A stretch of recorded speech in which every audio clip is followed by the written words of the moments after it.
এই, আচ্ছা, hi hello, একটা কথা বলি। একটু আগে হচ্ছে গিয়ে একটা আন্টি আসছিল।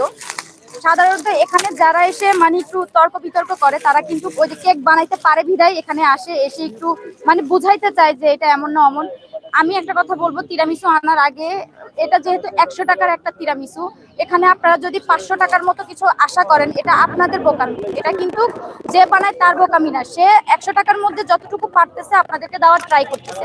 যদি কেউ এসে আপনারা বলেন যে আমি কেক বানাই, আমি জাস্ট ট্রাই করার জন্য আসছি, বিল্লা দিন ভাইয়া, পে ফার্স্ট, তো ট্রাই করার জন্য আসছে এটা বলে আপনি খাবেন, খাওয়ার পর বলবেন যে এটা তো কেক না, এটা তিরামিসু। কোথাও কিন্তু জাকির ভাইয়া বলে নাই আমি এখানে লেডি ফিঙ্গার ইউজ করি। সে কিন্তু বলেই দিছে আমি লেডি ফিঙ্গার ইউজ করি না, কারণ এটা 100 টাকার কেক। এটা আপনাকে মাথায় রাখতে হবে। আপনি 100 টাকার কেক খেতে এসে যদি 1000 টাকার কেকের টেস্ট নিতে চান, এটা সম্পূর্ণ আপনার ভুল। এটা কিন্তু এখানে দোকানদারের কিছু না।